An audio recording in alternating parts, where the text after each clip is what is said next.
Yes, hello friends, आप सभी का हमारे ऑनलाइन प्लेटफॉर्म पे हार्दिक स्वागत, अभिनंदन। जैसा हम प्रीवियस ईयर के क्वेश्चन आंसर देख रहे थे, इंग्लिश के मोस्ट इंपॉर्टेंट क्वेश्चंस को हम देख रहे थे, उसी में आज हमारा सेकंड पार्ट है, जो नेक्स्ट क्वेश्चन का पार्ट है उसको हम डिस्कस करेंगे, जिसमें मैंने लिख रखा है फॉर ऑल कॉम्पिटिटिव एग्जाम, जो सारे कॉम्पिटिटिव एग्जाम्स के लिए इंपॉर्टेंट है। कोई ऐसा पर्टिकुलर एग्जाम्स को मैंने ओरिएंट नहीं किया, वो क्वेश्चन लिए जो एग्जामिनर, जो पेपर सेटर होता है, उनके फेवरेट क्वेश्चंस होते हैं, उनको हमने आगे लिया है। तो अब हम हमारा पहला क्वेश्चन आज की क्लास का देखेंगे। ये वाला है जो आपके एक एग्जाम में पूछा हुआ है। वो एग्जाम है आपका एसएससी का ही, एसएससी का एग्जाम का क्वेश्चन में पूछा हुआ है टायर 1 के अंदर। ठीक है, अब हम बात करते हैं, पहला क्वेश्चन है जो एरर का क्वेश्चन है, आपको एरर फाइंड करनी है। 4 ऑप्शन दिए गए, एक ऑप्शन आपको बताना है। अभी आप बता सकते हैं, आपके सामने 4 ऑप्शन है, कौन सा आंसर आपके अकॉर्डिंग होगा। ठीक है, उससे पहले मैं बता देता हूं। ठीक है, आप अपने हिसाब से कमेंट सेक्शन में डाल दीजिएगा, मन में सोच लीजिए कौन सा आंसर है। The man is the most tallest of the group. ठीक है, देखो पहली चीज तो द आर्टिकल आ रहा है, तो आदमी जो है मैन है वो स्पेशल पर्सन है। इस सेंटेंस के अकॉर्डिंग जो मैन है वो टॉलेस्ट है, तो ऑफकोर्स स्पेशल पर्सन हो गया उस क्लास का। ये द मैन एक आदमी है, ये मैन होता है सिंगुलर और इसका प्लूरल होता है MEN। सपोज ये MEN होता तो इज नहीं आएगा, आर आएगा। ठीक है, तो द मैन ये प्लूरल होता है, ये सिंगुलर है। ठीक है, ये एक के लिए, ये मैनी के लिए यूज करते हैं। फिर हम बात करते हैं, ये जो क्वेश्चन लिखा है मैंने SSC CGL का ही क्वेश्चन है, तो यहां पे जो क्वेश्चन लिए हैं वो सारे इंपॉर्टेंट क्वेश्चन को ही लिया है।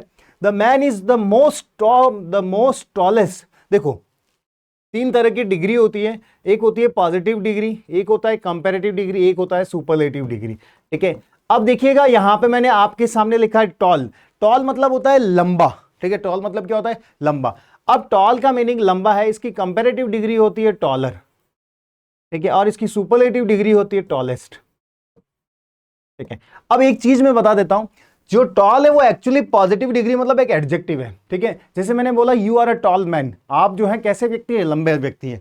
और जो कंपैरेटिव डिग्री वो 2 व्यक्तियों को कंपेयर करना है, ओनली 2 पर्संस को कंपेयर करना है, तो हम कंपैरेटिव यूज करेंगे। नाम से क्लियर है, कंपेयर करना 2 लोगों में। Ram is taller than Shyam, Ram is taller than Lakshman. ठीक है, तो ये टॉलर यूज किया। ठीक है, राम इज टॉलर, आर्टिकल नहीं आएगा कंपैरेटिव के साथ कभी भी। राम इज अ टॉलर नहीं, Ram is taller than Shyam. अब टॉलेस्ट है, ये जब कब यूज करते हैं? सुपरलेटिव, जब 2 से ज्यादा का कंपेयर कर रहे हैं। कितने का? 2 से ज्यादा का हम कंपैरिजन करते हैं, तो हम डिग्री यूज करेंगे सुपरलेटिव डिग्री। और याद रखिएगा, सुपरलेटिव से पहले हम हमेशा द आर्टिकल यूज करेंगे। पहली चीज क्लियर। एक आपके पास होता है मोर। ठीक है, मोर का कंपैरेटिव भी मोर ही रहता है, और सुपरलेटिव होता है मोस्ट। ठीक है, मच मोर मोस्ट। ठीक है, मच पॉजिटिव डिग्री, मोर कंपैरेटिव डिग्री, मोस्ट होता है सुपरलेटिव डिग्री। ठीक है, अब यहां पे आप देखिए, किसी भी एक सेंटेंस में, एक ही सेंटेंस में एक साथ 2 कंपैरेटिव डिग्री एक साथ में एडजेसेंट फॉर्म में कभी नहीं आ सकती है। एडजेसेंट मतलब बिल्कुल एक साथ में। एक सेंटेंस में मैं एक व्यक्ति की 2 अलग अलग क्वालिफिकेशन, अलग अलग स्टैंडर्ड, मतलब अलग अलग क्वालिटी को मैं रिप्रेजेंट कर सकता हूं। ठीक है, बट यहां पे 2 डिग्री जो सुपरलेटिव है एडजेसेंट मोड में साथ में कभी भी नहीं आ सकता है। तो यहां पे जो मोस्ट टॉलेस्ट लिखा है ना, यहीं पे एरर है। The man is the tallest बोल सकते हो, करेक्ट है। ठीक है, the man is the most काट दो यहां पे तो करेक्ट हो जाएगा sentence. The man is the tallest of the group. देखो ग्रुप मतलब ग्रुप में 2 से ज्यादा ही लोग होंगे, इसलिए सुपरलेटिव डिग्री को यूज किया है। ठीक है, तो याद रखिएगा, इस तरह का क्वेश्चन बहुत बार एग्जाम में पूछा हुआ है, तो यहां पे आंसर आपका हो जाएगा बी। क्या हो जाएगा? बी आंसर हो जाएगा। द मैन इज सिंगुलर है, इज लगा दिया, द सुपरलेटिव डिग्री के साथ द आ जाएगा, टॉलेस्ट के आगे द लगा दिया, सुपरलेटिव है, the tallest of the group नोएरा। ठीक है, तो आंसर आपका क्या हो जाएगा? B part. आई होप कि पहला क्वेश्चन क्लियर हुआ, साथ में मैंने आपको कॉन्सेप्ट भी क्लियर किया है। चलो नेक्स्ट बात करते हैं। नेक्स्ट क्वेश्चन की हम बात करेंगे अब। ठीक है, अब हमारा नेक्स्ट क्वेश्चन ये रहा, one should keep his word no error. बहुत अच्छा क्वेश्चन है। सेंटेंस का सब्जेक्ट देखिए आप, वन आ रहा है। शुड एक मॉडल है, मॉडल के जस्ट बाद वर्ब की हमेशा फर्स्ट फॉर्म आती है, तो यहां पे मैं की पॉइंट, इसमें भी एरर बताना है। मॉडल लिखा है, शुड एक मॉडल है, मॉडल के जस्ट बाद अगर कोई वर्ब आ रही है तो हमेशा क्या आएगा? ये बना है। जैसे मैंने लिखा राम शुड, ठीक है, राम शुड डू, तो शुड एक मॉडल लिखा है, तो डू वर्ब की फर्स्ट फॉर्म लिखी। देखो डिड नहीं आएगा, डन नहीं आएगा। राम शुड, शुड एक किसी को हम एडवाइस सजेशन के रूप में देते हैं। Ram should do his, her, it's या एक ऑप्शन और मैंने लिखा आपके सामने, देयर वर्क। अब आपको बताना है राम शुड डू, शुड एक मॉडल है, डू आ गया, ठीक है। राम एक मस्कुलाइन जेंडर है, मेल है। अब यहां पे अप्रोप्रिएट प्रोनाउन कौन सा आएगा बेटा, आपको बताना है। राम के लिए मैं क्या लगाऊंगा, इज लगाऊंगा, बिल्कुल करेक्ट आंसर है। हर फीमेल होता तो आता, इट्स नॉन लिविंग के लिए आता है, देयर प्लूरल के लिए आता है। ये प्लूरल क्वांटिटी के लिए आएगा, ये हमारा नॉन लिविंग के लिए आएगा, ये हमारा फीमेल के लिए आएगा, ये मस्कुलाइन या फेमिनाइन, ठीक है, ये फीमेल के लिए, मेल के लिए आएगा। तो राम के अकॉर्डिंग हिज आ गया, ठीक है, यहां पे।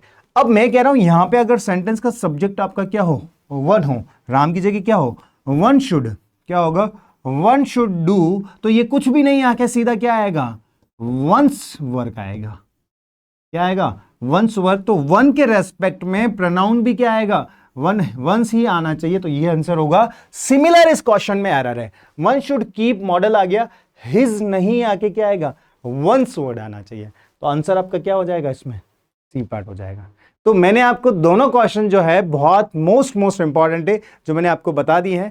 तो अब आपको देखना है बेटा, और इसको आपको बहुत अच्छे से नोट डाउन भी करना है। हर एग्जाम में पूछते हैं इस तरह के क्वेश्चंस, ठीक है। और ये बेसिक क्वेश्चन है, और हम आगे एडवांस क्वेश्चंस को लेंगे। ये क्वेश्चंस भी प्रीवियस ईयर के हैं, एसएससी का क्वेश्चन है भाई। एसएससी से ही आप इंस्पेक्टर बनते हैं, एक्साइज इंस्पेक्टर बनना है, इनकम टैक्स इंस्पेक्टर बनना है, आपको कस्टम इंस्पेक्टर बनना है, ऐसी बहुत सारी जॉब है जो एसएससी देता है। तो उसको बनने के लिए इस तरह के क्वेश्चन करेक्ट करने पड़ेंगे। क्लियर? अगर आप सपना देख रहे हो कि इंस्पेक्टर बनने का, तो ये क्वेश्चन क्लियर समझना पड़ेगा, इंग्लिश को आप छोड़ नहीं सकते, ठीक है। और भी मैं बहुत सारी चीजें बताऊंगा। चलिए आगे, नेक्स्ट, इसको आप नोट डाउन कर लीजिए, स्क्रीनशॉट ले लीजिए, बहुत इंपॉर्टेंट है, ठीक है। ये हिज आ रहा है, राम के अकॉर्डिंग सीता होता, हर आ जाता, वहां कुछ बैग होता, पैन होता, कोई नॉन लिविंग चीज होती तो इट्स आ जाता, वहां प्लूरल होता, दे होता तो देर आ जाता, ठीक है। बट वन है तो वन के रेस्पेक्ट में वंस आएगा। क्लियर? नेक्स्ट हम बात करेंगे ये क्वेश्चन, ये बहुत वापस इंपॉर्टेंट क्वेश्चन आया है। The general manager of the industry, ठीक है, एक कोई जीएम साहब है, जनरल मैनेजर साहब है, एरर ही निकालनी है आपका। नेक्स्ट क्वेश्चन है आपका, द जनरल मैनेजर, ठीक है, मैनेजर कोई स्पेशल मैनेजर, इसलिए हमने क्या लगाया, द लगाया। The general manager of the industry, जो एक इंडस्ट्री है उसके जनरल मैनेजर की बात कर रहा है, हैज।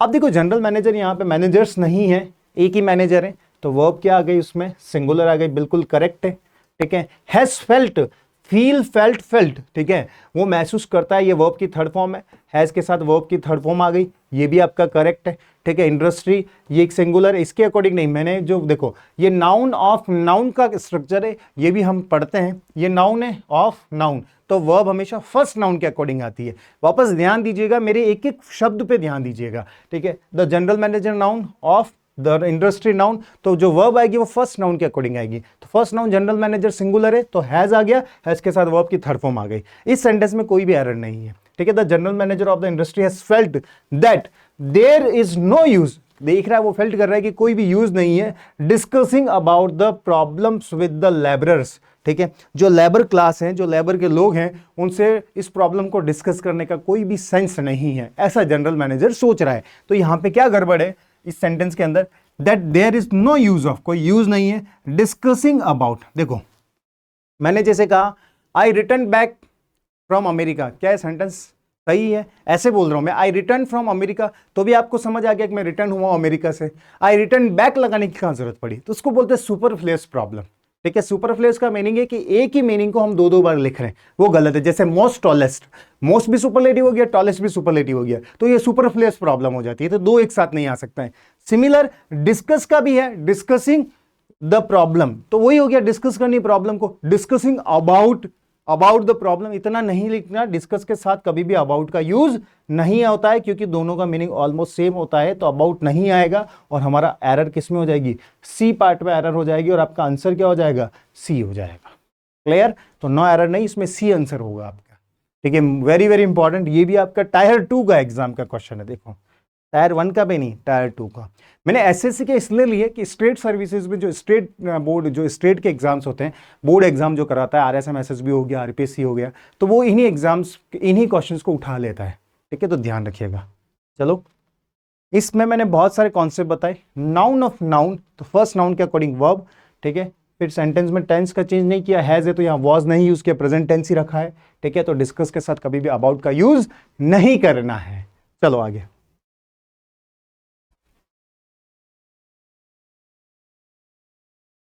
अब हम बात करेंगे नेक्स्ट क्वेश्चन की, ठीक है। आई कोल्ड, एक बार आप लोग स्क्रीन पोज करके आप लोग आंसर करिए इसका क्या होगा। I called at his house yesterday, मैंने उसको कॉल किया उसके घर पे, at his house yesterday. Yesterday आ रहा है, सेंटेंस में पास्ट टेंस होगा, पास्ट टेंस मतलब वर्ब की सेकंड फॉर्म होगी, बिल्कुल करेक्ट है, यहाँ पे करेक्ट है, ये भी करेक्ट है, ये भी करेक्ट, ये भी करेक्ट, ठीक है, दोनों ऑप्शन करेक्ट है। I called you yesterday correct है, I called you at his house yesterday बिल्कुल पास्ट टेंस है, ये पास्ट सेंस को बता रहा है, ये पास्ट क्या है, पास्ट सेंस को बता रहा है, पास्ट सेंस के अकॉर्डिंग वर्ब की सेकंड फॉर्म करेक्ट है। And have given him money, मैंने कोल्ड किया और उसको पैसे दिए। वापस सुनिएगा, मैंने कोल्ड किया उसको यस्टरडे और उसको पैसे दिए, देता हूं नहीं, दिए मतलब पैसे दे चुका है वो, मतलब दे दिए उसने, पास्ट हो गया ना। तो ये हैज है वो तो प्रेजेंट में आता है, तो ये गड़बड़ है यहाँ पे। एंड हैव गिवन नहीं आके क्या आएगा, एंड गेव हिम मनी, तो आंसर क्या आना चाहिए यहाँ पे, गेव, और आपका आंसर क्या हो जाएगा, सी। तो ये आपका क्या है, गड़बड़ है, तो सी में क्या है आपकी एरर है, और आपका इसका फाइनल आंसर क्या हो जाएगा, सी। तो गाइज आपको मैंने जो अभी एरर बताई है इसको आप ढंग से सीखिए और नोट डाउन करिए और इंपॉर्टेंट की पॉइंट्स को लिखिए। मैं कह रहा हूं एग्जाम में यही चीजें रिपीट होती है, ठीक है। तो आप इंजीनियर्स, मैंने देखा है इंजीनियरिंग के जो एग्जाम होते हैं, गेट का एग्जाम हो गया, इनमें भी ऐसी प्रॉब्लम पूछी हुई है। मैंने अभी जस्ट एक पेपर देख रहा था, तो उन पेपर्स में भी ऐसी बेसिक पूछता है। तो एग्जामिनर आपका जस्ट आपका कॉन्सेप्ट को लेके क्वेश्चंस करता है, ठीक है। तो आप ध्यान रखिएगा, बेसिक चीजें भी पूछता है और बच्चे इसमें भी गलतियां कर देते हैं, आपको नहीं करना है। क्लियर, चलेंगे हम नेक्स्ट। यहाँ पे हैव गिवन की जगह क्या आएगा बेटा, गिव आएगा। Got it. नेक्स्ट, अब चलिएगा हम नेक्स्ट क्वेश्चन की ओर। अब हमारा जो है एरर्स को चेंज करके, मैंने कहा कि ज़्यादा एरर दूंगा तो आप बोरियत फील होने लग जाएगा, तो हमने थोड़ा सा चेंज किया, ईडियम और फ्रेजेस की ओर जाएंगे। ईडियम फ्रेजेस आप समझते ही हैं, ईडियम और फ्रेजेस दोनों को एक ही चीज़ समझ सकते हैं हम, काफ़ी हद तक सेम चीज़ होती है। पहला क्वेश्चन है डार्क हॉर्स, ये भी एसएससी सीजीएल का क्वेश्चन है। डार्क हॉर्स, देखो नाम से पता चल रहा है डार्क हॉर्स, काला घोड़ा, ठीक है। अब मैं आपसे अगर पूछूं इस काले घोड़े का ईडियम के अंदर क्या मीनिंग होगा, वाइल्ड एनिमल। एक हमेशा याद रखिएगा कि जो सेम मीनिंग होता है, जैसे घोड़ा एनिमल है तो एनिमल के सेंस में कभी भी आंसर नहीं होगा, ये नहीं है इसका आंसर, ठीक है। अब ब्लैक हॉर्स, ये भी हॉर्स है, ये हॉर्स है, इतना सिंपल मीनिंग, तो ये बिल्कुल भी ये भी नहीं होगा।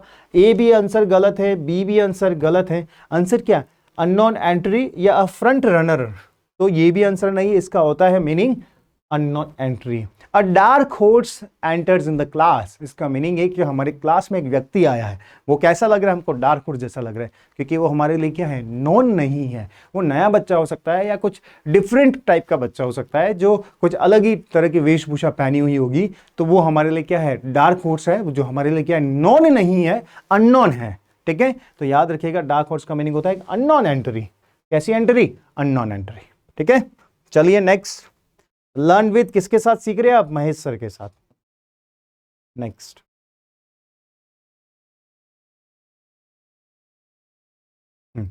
अब देखिएगा वापस आपका थ्रो कॉल्ड वाटर, ये भी ईडीएम का क्वेश्चन है आपका, थ्रो कॉल्ड वाटर, ये भी आपका एसएससी का क्वेश्चन है। थ्रो कॉल्ड वाटर मतलब किसी के ऊपर थ्रो करना, किसको, कॉल्ड वाटर को, ठंडे पानी को। इसका क्या मतलब है, ठंडे पानी को फेंक रहा हो किसी के ऊपर, तो उसको क्या ठंड थोड़ी लगानी, क्या उसको एनकरेज कर रहे हो, किसी के ऊपर ठंडा पानी डाल के उसको क्या हम उत्साह बढ़ा रहे हैं, या फिर हम उसको डिस्करेज कर रहे हैं, या उसको हतोत्साहित कर रहे हैं। एनकरेज मतलब मोटिवेट करना, डिस्करेज मतलब उसको डीमोटिवेट करना, समझ सकते हैं। उत्साह बढ़ाना, एनकरेज करना, हतोत्साहित करना, उसको उत्साह कम करना, डिस्करेज करना, या उस पर कोई अटैक कर रहे हैं। अब पानी डाल रहे हैं, अटैक करने का तो कोई मीनिंग नहीं है यहाँ पे, तो ये गलत हो जाएगा, ठीक है। या ड्रेंच मतलब उसको एक तरह से गीला कर रहे हैं, तो वो भी बिल्कुल नहीं है यहाँ पे, उसको वेट करने का भी हमारा कोई सेंस नहीं है, तो सी और डी आंसर नहीं होगा। इसका मीनिंग है थ्रो कोल्ड वाटर मतलब उसका क्या, जो पॉजिटिव थिंकिंग है पर्सन, उसको डीमोटिवेट करना, तो हमारा आंसर क्या हो जाएगा, डिस्करेज करना। एनकरेज करना नहीं होता है, किसी के ऊपर ठंडा पानी का फेंकने का मीनिंग है मुहावरे के रूप में कि उसको क्या करना है, डिस्करेज करना। गाइस क्लियर होगा आपको, अननोन एंट्री समझ आ गया। और डार्क हॉर्स होता है throw cold water to discourage a person, ठीक है, किसी को डिस्करेज करना। नेक्स्ट हम देखेंगे हमारे पास और नेक्स्ट ईडियम है, देखिएगा, to hit the nail on the head. Hit the nail, nail को बिल्कुल कहां पे टिक करना है, ऑन द हेड। इस ईडियम का क्या मीनिंग होना चाहिए आपके अकॉर्डिंग? मिस द पॉइंट, नहीं मिस नहीं करना।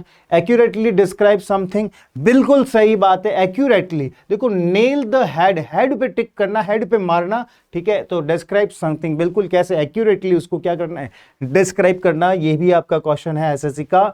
अवॉइड कंफर्टेबल नहीं होगा, चेंज द सब्जेक्ट ये भी नहीं होगा, इसका आंसर हो जाएगा एक्यूरेटली डिस्क्राइब समथिंग। किसी चीज को बहुत एक्यूरेटली, प्रिसाइजली, बहुत 100% के साथ एक्सप्लेनेशन देना, 100% उसको कंप्लीट करना, एक्यूरेटली करना, ठीक है, एक्यूरेट होना चाहिए वो।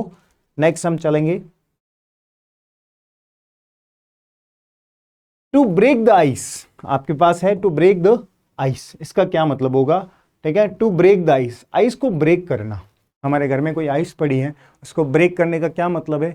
कोई ऐसा व्यक्ति है जो चुपचाप रहता है, वो सडन बोलने लगता है एक, या अपना इतना कोई उसको सुना देता है कि वो भर जाता है। भर जाता है मतलब वो बहुत सुन लेता है, तो फिर उसको लगता है अब मैं बोलूंगा, बहुत देर हो गई, अब मेरे को बोलना ही है, ठीक है। क्रिएट टेंशन, बिल्कुल टेंशन क्रिएट नहीं करना। एंड अ कन्वर्सेशन, कन्वर्सेशन को एंड नहीं करना है। Initiate a conversation in a social setting, काफी देर तक वो सुनता रहता है, फिर वो अपने आप को क्या करता है, ब्रेक द आइस, मतलब वो अब चुप नहीं रहता है, अब इनिशिएट करता है, अब बोलना स्टार्ट करता है। इनिशिएट करना क्या होता है, ब्रेक द आइस, किसी चीज को वो भी बोलना। इनिशिएट कन्वर्सेशन, इसका एग्जैक्ट मीनिंग होगा, आंसर क्या हो जाएगा, इनिशिएट कन्वर्सेशन। इंटरप्ट समवन, ये भी नहीं होगा, आंसर इसका होगा ब्रेक द आइस। इसका मीनिंग है अब उस व्यक्ति ने बोलना स्टार्ट किया, ठीक है। आजकल अमित शाह जी भी पहले नहीं बोलते थे, आजकल बहुत प्रॉपरली ढंग से बोलना स्टार्ट कर दिया है। तो Amit Shah is now break the ice in the campaigning, बोल सकता है कैंपेनिंग होल या सभाओं में, ठीक है, उसमें अब अमित शाह जी ने भी बोलना स्टार्ट कर दिया, तो he is break the ice, तो उन्होंने भी अब क्या कर दिया है, बोलना स्टार्ट कर दिया है। Clear guys? तो यहां तक आपको समझ आ गया होगा। अब देखते हैं आगे और क्या है, ईडियम ही है या और कुछ नया पार्ट है? ओके, ईडियम ही है अभी भी। चलो, ईडियम का ही क्वेश्चन है, if someone is under the weather. Under the weather का मीनिंग है कि वेदर के अंदर होना। इसका क्या मीनिंग हो सकता है, बादल के अंदर होना, ठीक है। फीलिंग हैप्पी, बिल्कुल भी खुश नहीं होगा बादलों के अंदर, कौन खुश होगा, नहीं होगा खुश, ठीक है। घना वादियों में हम जा रहे हैं, वो बिल्कुल रिलेट नहीं करना है। इसका मीनिंग है फीलिंग सिक एंड अनवेल, ठीक है। अब देखो, अंडर अ वेदर का मीनिंग है वेदर, वेदर के अंदर क्या होता है, बहुत ज़्यादा क्या होता है, अनवेल फील करते हैं, या फील नहीं क्या करते हैं, अनवेल, अच्छा फील नहीं करना, या फिर बीमार बीमार थोड़ा सा फील करना, कि हमें थोड़ी वीकनेस से आ रही है, इस तरह का फील करना अंडर द वेदर, इसका मीनिंग होता है। क्लियर? ध्यान रखिएगा, ये भी इंपॉर्टेंट है, पूछा हुआ है। अब हम बात करेंगे रेनिंग कैट्स एंड डॉग, कुत्ते बिल्ली की तरह बारिश आना, मतलब बहुत ज्यादा बारिश होना। कुत्ते बिल्ली की तरह बारिश आना मतलब इतनी बारिश होना, इतनी बारिश होना मतलब बहुत ज्यादा बारिश होना। तो क्या बोल सकते हैं, इट्स रेनिंग हैवीली, बहुत ज्यादा बारिश आना, ठीक है। बहुत ज्यादा हेविली बारिश आना उसको बोलते हैं, क्या बोलते हैं उसको, रेनिंग कैट्स एंड डॉग, उसके जैसा बारिश होना, मतलब बहुत तेज बारिश होना। क्लियर? तो कुछ इडियम्स भी हमने डिस्कस करी, कुछ एरर भी हमने डिस्कस करी, और वो डिस्कस करी जो एग्जाम के लिए मोस्ट इंपॉर्टेंट है। गाइस जुड़े रहें, आपको मैं बता रहा हूं कि बहुत सारी अच्छी अच्छी चीजें हम सीखेंगे यहाँ पे, इंग्लिश के साथ और भी चीजें मैं लाऊंगा, ठीक है। बट आपका वो ये कि रेस्पॉन्स अगर अच्छा रहा तो सारी चीजें होगी। अब हमारे पास आ गया है, ये आज की क्लास का लास्ट क्वेश्चन करेंगे और उसके बाद हम इस क्लास को बंद करेंगे, ठीक है। करेक्शन ऑफ द सेंटेंस आया है, एरर नहीं है, करेक्ट करना है, चूज द करेक्ट सेंटेंस, ठीक है। ये हमारे कोई डिफेंस का एग्जाम हुआ था, उसमें पूछा है, डिफेंस का कोई भी हो सकता है, ठीक है, हमारी सेना से इंडियन आर्मी का, नेवी का, या कोई किसी का एग्जाम है, उसमें पूछा हुआ है। करेक्ट सेंटेंस को आंसर करना है आपको। He goes to the gym every day, देखिए पहला question, he go to the gym every day. देखो एवरी डे आ रहा है, रोजाना का काम है, प्रेजेंट सिंपल टेंस में लिखेंगे, वर्ब की फर्स्ट फॉर्म आएगी, बिल्कुल फर्स्ट फॉर्म आएगी, पर ही सिंगुलर है तो गोज आना चाहिए, आंसर गलत है ये, ठीक है। He is goes, is MR के साथ आईएनजी फॉर्म आता है, ये भी गलत हो गया। देखो ऐसे पहचान रहा हूं मैं, एवरीडे आ रहा है, प्रेजेंट सिंपल टेंस, वर्ब की फर्स्ट फॉर्म आएगी, ठीक है, पर ही के साथ इज आ रहा है, करेक्ट है, पर इज एमआर के साथ आईएनजी आना चाहिए, गलत हो गया, ये गलत हो गया।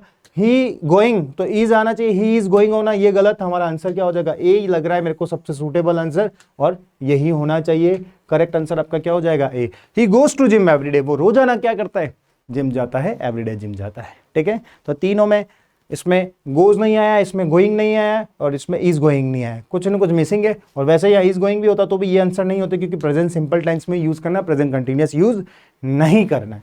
क्यों नहीं करना है, क्योंकि एवरीडे लिखा है, रोजाना का काम है। रोजाना मतलब रिपीटिव मोड में काम होता है। रिपीटिव मोड के लिए हम हमेशा यूज करते क्या, प्रेजेंट सिंपल टेंस। जैसे एवरीडे आ गया, वंस अ वीक आ गया, वंस अ डे आ गया, ट्वाइस अ वीक आ गया, ट्वाइस अ डे आ गया। ठीक है, या फिर यूजुअली आ गया, शेल्डम आ गया, ओकेजनली, रेयरली, रेगुलरली। ये सारे वर्ड्स ऐसे हैं जो एक टाइम के बाद वापस स्टार्ट होते हैं, रिपीटिव मोड में है, तो हम प्रेजेंट सिंपल टेंस को यूज करेंगे। प्रेजेंट सिंपल मतलब वर्ब की कौन सी फॉर्म आएगी, फर्स्ट फॉर्म आएगी। ठीक है, और सब्जेक्ट सिंगुलर है तो हम उसमें एस या ईएस भी यूज करेंगे। ठीक है, एस या ईएस, एस या ईएस यूज करेंगे। ठीक है, चलो, हाँ, आज की क्लास का हमें यही करना है, लास्ट क्वेश्चन। ठीक है, इसकी आगे का will discuss in next class. Thank you so much, have a great day ahead. आप सभी का जल्दी सरकारी नौकरी में चयन हो जाए, ऐसी शुभकामनाएं आपको, और मिलते रहेंगे। तब तक जय हिंद, भारत माता की जय, जय सिया राम।